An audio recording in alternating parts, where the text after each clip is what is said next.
In October 2021, a group of weekend cavers forced their way into a forgotten mine shaft hidden deep in the forests of northern Arizona. The air inside was stagnant, carrying the earthy stench of damp stone. Their torches swept the darkness and caught something utterly out of place: two old sleeping bags, faded and grimy, lying side by side. At first it looked like rubbish left behind by long-departed campers, but then they saw the stitches. Thick twine had been crudely sewn along the length of the bags, sealing them tight as if to conceal whatever lay within. The explorers froze, unsettled by the sinister sight, before making the call that would reopen a mystery thought lost to time. When investigators cut open the bags, the discovery was as grim as it was inevitable. Inside lay skeletal remains, later confirmed as belonging to Ray Larson and Nicole Edwards, a young couple who had disappeared without trace more than a decade earlier. In 2010, they had embarked on a simple weekend trip to the Grand Canyon, only to vanish somewhere along the road. The find should have offered answers, a conclusion to years of uncertainty. Instead, it raised more disturbing questions. Who killed them? Why hide their bodies so deliberately? And how had the desert kept its secret for so long? Ray Larson and Nicole Edwards were the sort of couple who could have lived next door to anyone. In their 20s, they were not reckless thrill-seekers or hardened explorers, but two ordinary young people carving out their lives in Phoenix. Ray, at 26, was a graphic designer, quiet and creative, with a fondness for simple routines. Nicole, just 2 years younger, was a nurse whose colleagues described her as kind and dependable. Together they shared a modest flat, evenings spent with friends or cooking together, and a shared love of slipping away from the city to spend time in nature. Camping was their chosen escape. Not the extreme kind with ropes and peaks, but the softer sort: a tent, beneath the stars, the smell of wood smoke, the quiet of the desert night. That summer of 2010, they planned a short break that would take them north to the Grand Canyon. It was nothing extravagant, just a weekend to clear their heads and enjoy each other's company. They packed with care: a tent, sleeping bags, a stove, food, water, and a camera to capture the views. Their car, a silver Toyota Corolla, had recently passed inspection and was in excellent condition. They left Phoenix on a Friday morning, spirits high, their friends later recalling that they seemed excited for the trip. For Ray and Nicole, it was to be another small adventure, the kind that blended romance with the reassurance of routine. The journey north was uneventful until the following day, the 12th of June, when they stopped at a petrol station close to the southern entrance of the Grand Canyon. There they were seen for the last time. The attendant described nothing unusual: a young couple filling their tank, buying a bottle of water and a bag of crisps, with Nicole studying a map on her lap. They exchanged no words with strangers, attracted no attention, and left calmly. From that point onwards, they seemed simply to dissolve from the world. It was the most ordinary of scenes, an everyday moment replayed in countless forecourts. Yet with hindsight, it has become charged with significance, a frozen snapshot of the last minutes before they slipped into mystery. What makes the case so unsettling is precisely that ordinariness. There were no warning signs, no quarrels, no dramatic break from routine. Just two young people on a quiet weekend journey, and then silence. When Nicole failed to telephone her mother on the Sunday evening, as she had always done after a trip, it was noticed straight away. This wasn't simply a polite habit, but a ritual she had never once neglected. At first there was room for excuses. Perhaps they had lingered too long in the park, perhaps poor reception had kept them from making contact. But when Monday came and neither she nor Ray appeared for work, the excuses fell away. Calls to their mobiles went directly to voicemail. Messages remained unanswered. What began as concern hardened quickly into fear. By that evening, both families had raised the alarm. Relatives contacted local hospitals and police stations, desperate for any trace of an accident or incident that might explain the silence. Nothing. There were no reports of crashes, no injured couple matching their description. The police responded with standard procedure, issuing missing persons reports and beginning to trace what little digital footprint remained. Ray and Nicole's phones had both powered down on the Saturday, close to where they were last seen at the petrol station. Their bank cards showed no activity beyond the purchase of fuel and crisps. In an age where nearly every step leaves a trace, their sudden vanishing act was deeply troubling. A search operation unfolded. Volunteers scoured trails, helicopters swept the forest and desert roads, and sniffer dogs were deployed. Yet the wilderness of northern Arizona is vast, a patchwork of canyon, pine, and scrubland. Days passed without the slightest clue. It was as if the couple had walked off the map entirely. Then, a week later, a patrolman with the Forest Service stumbled across their car. Parked neatly on the edge of a disused logging road, it was locked and intact. There were no smashed windows, no broken locks, no evidence of a struggle. Inside, everything was strangely ordered. Their tent and sleeping bags folded in the back, their backpacks with clothes still packed, their wallets and documents undisturbed in the glove compartment. Even the half-eaten bag of crisps sat patiently on the seat, alongside an open map. Most haunting of all, the keys were resting openly on the driver's seat. The discovery should have been a breakthrough, but it only deepened the enigma. Why would anyone leave their car with money, identification, and supplies untouched? If they had set out on foot, why abandon water and phones, the most basic tools of survival, in such a landscape? For the detectives on the ground, the vehicle was less a clue than a riddle. It stood as a silent witness, offering no sign of struggle, no evidence of theft, only the unsettling impression that Ray and Nicole had calmly stepped out and vanished into nothingness. From the outset, detectives were struck by the absence of any struggle. The car, though eerily abandoned, bore no signs of forced entry. There was no shattered glass, no smeared blood, no frantic scatter of belongings that might hint at panic or violence. Forensics dusted every surface, but the fingerprints belonged only to Ray and Nicole. It was as though no one else had ever entered the vehicle. The surrounding ground told a similar story. Boot prints confirmed that the couple had stepped away from the car, but beyond a short distance, the trail dissolved into hard rock. There were no tire marks from another vehicle, no sign of ambush. The scene resisted explanation. In those early days, detectives worked through the obvious theories. Had the couple simply wandered off and lost their way? That idea was dismissed quickly. They had left behind food, maps, water, and phones, the very essentials needed to survive outdoors. Voluntary disappearance was tested next. Could they have decided to start afresh, abandoning their lives? Again, it made no sense. Their documents, bank cards, and cash were all left untouched in the glove box.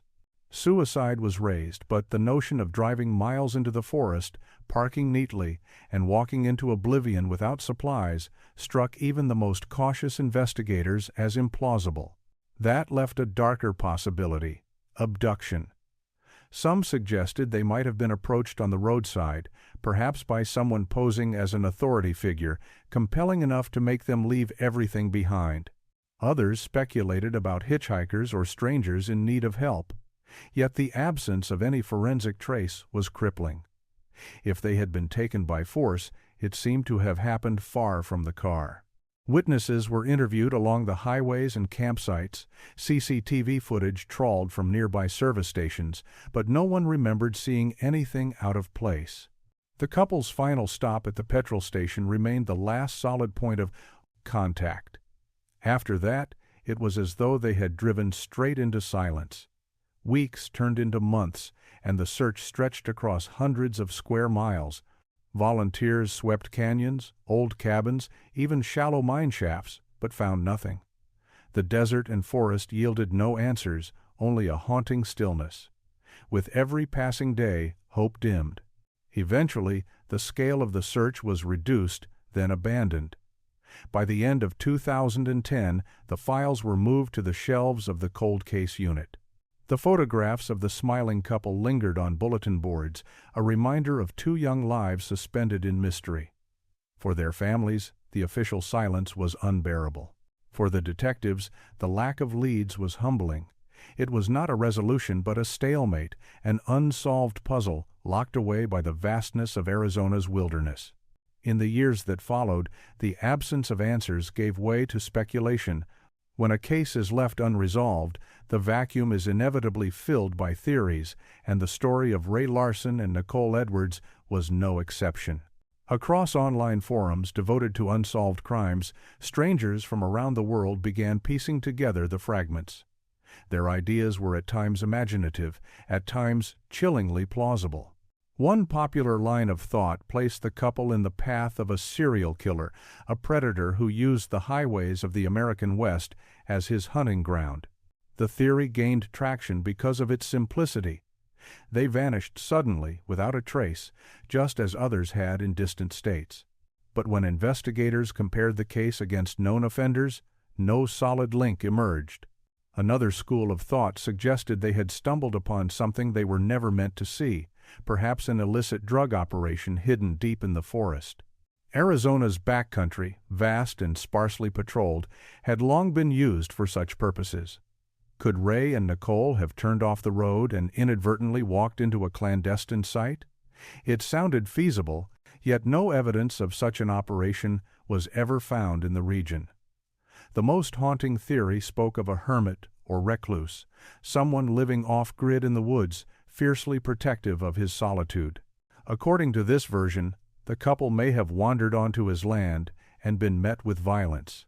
It would explain the eerie neatness of their abandoned car, no struggle, no theft, only the quiet removal of two young people. Still, it was conjecture. No name, no suspect, just a narrative that felt uncomfortably possible. While online discussions spiraled into speculation, Ray and Nicole's families remained grounded in grief and determination. Their parents refused to let the case slip from memory.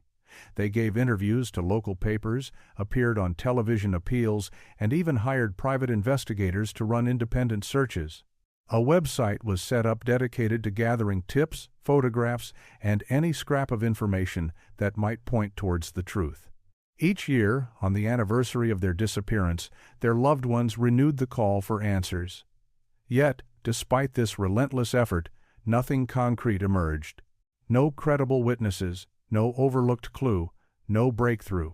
For the families, it was like pushing against a wall that never moved.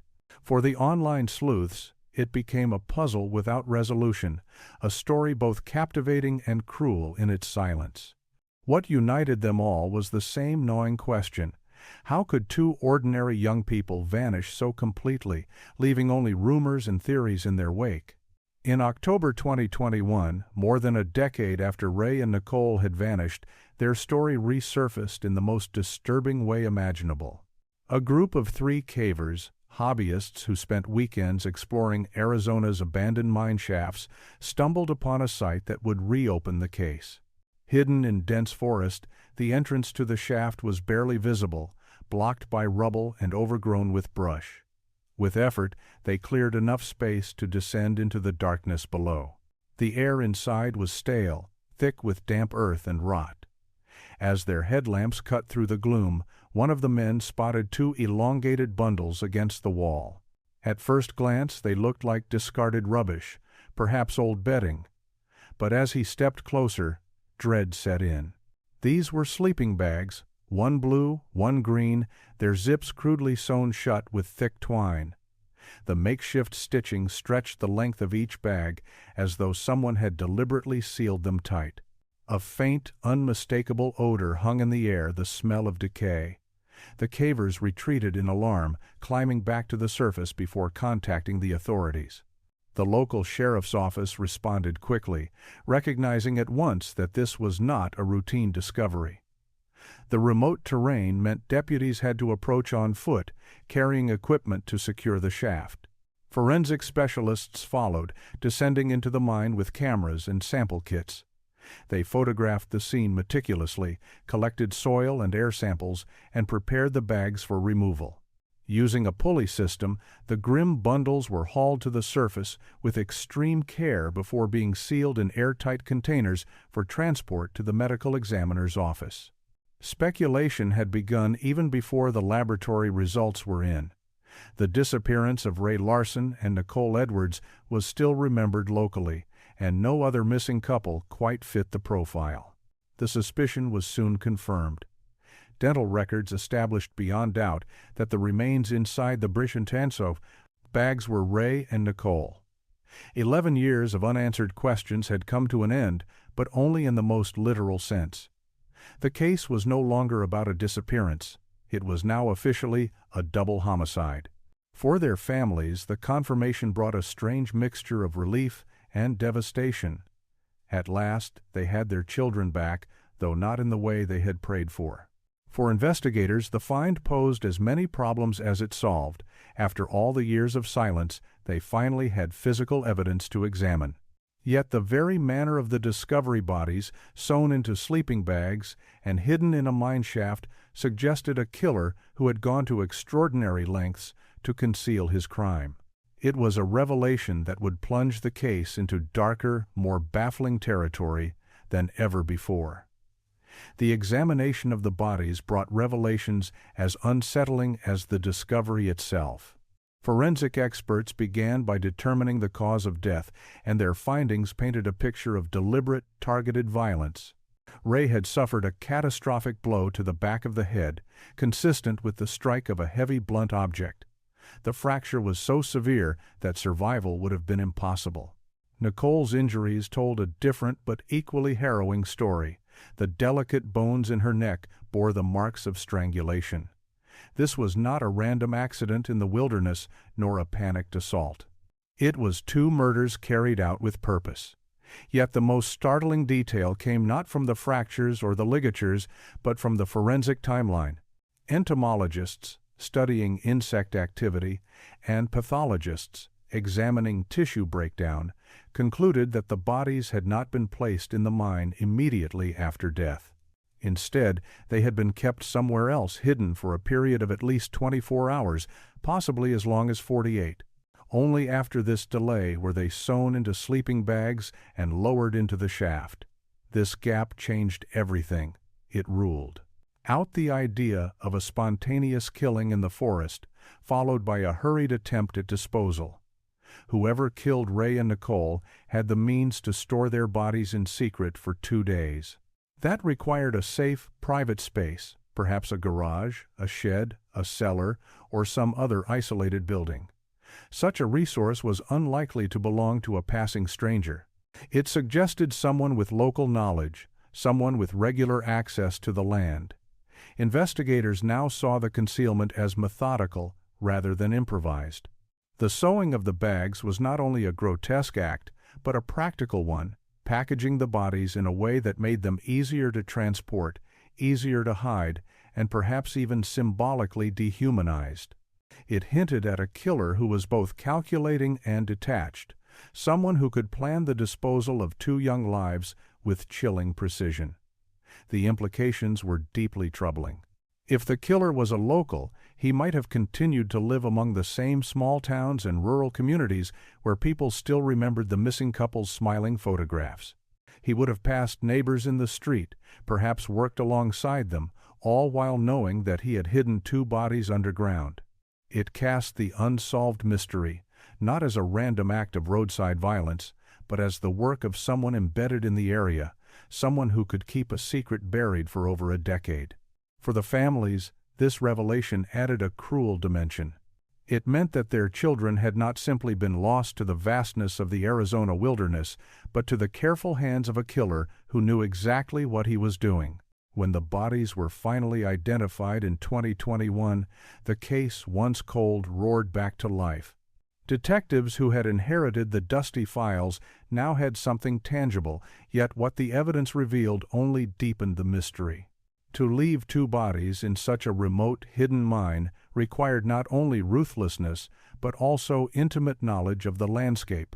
The shaft was buried under rubble, invisible to anyone without prior awareness of its existence. Whoever placed Ray and Nicole there must have known the terrain, understood the network of old mining roads, and possessed the means to navigate them.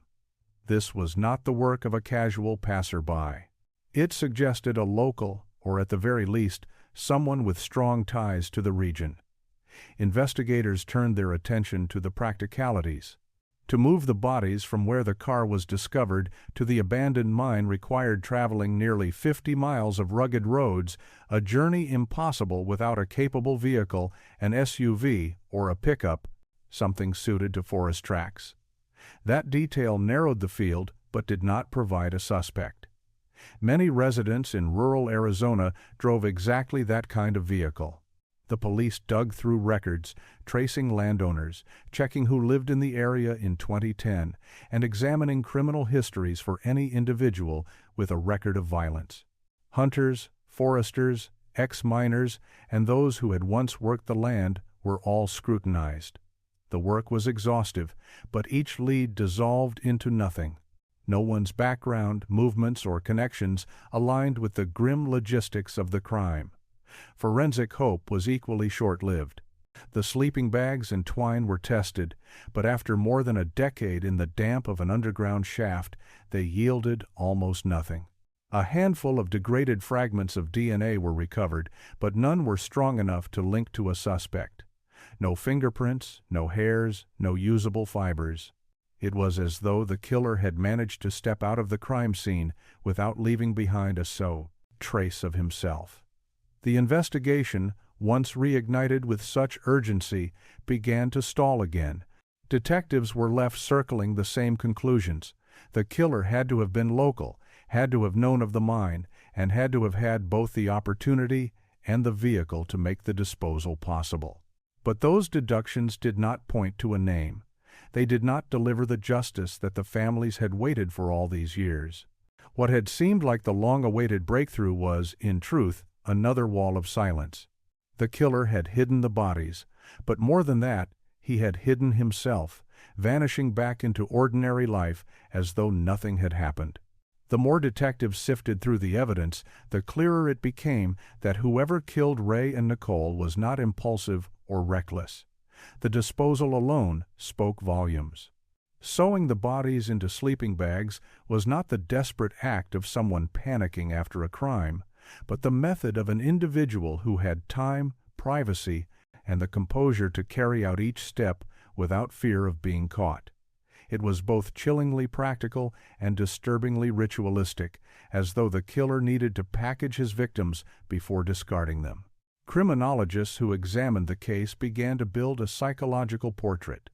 This was someone capable of sudden brutality, a crushing blow to Ray's head, followed by the intimate act of strangling Nicole.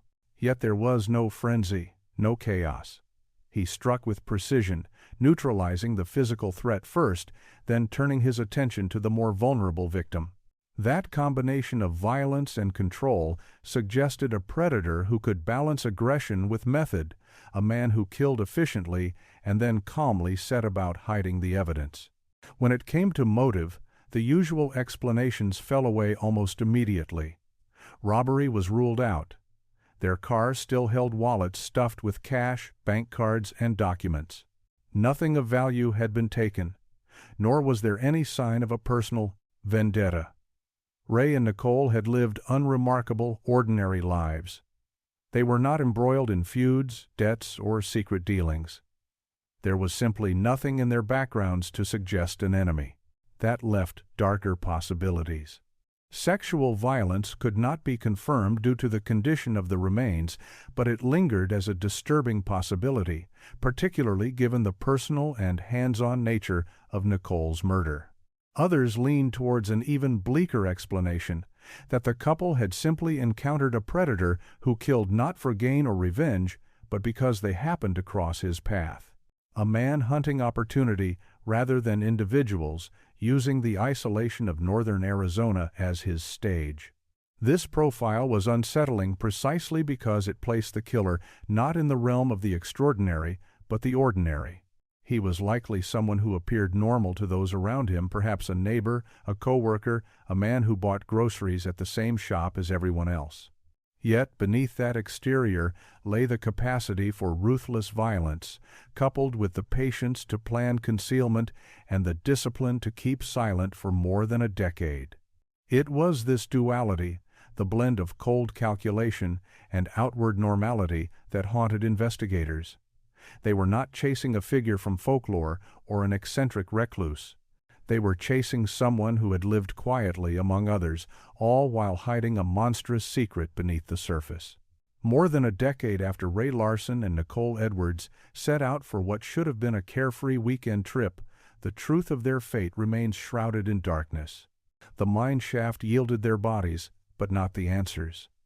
Investigators now know how they died, yet the question of why and by whose hand lingers painfully unresolved.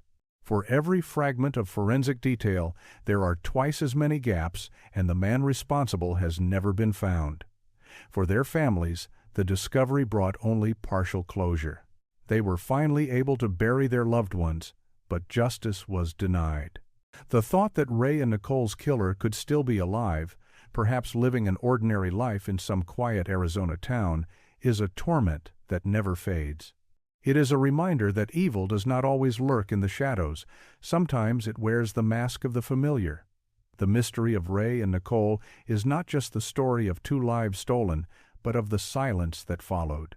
A silence maintained by the very person who carried out the murders, someone capable of burying the evidence so deep it would take 11 years to unearth. And until the truth emerges, that silence endures. If you've been drawn into this case and want to explore more stories of unsolved crimes, cold cases, and the mysteries that haunt communities, subscribe to the channel, join the discussion, share your thoughts, and help keep these stories alive, because sometimes the smallest detail can make all the difference.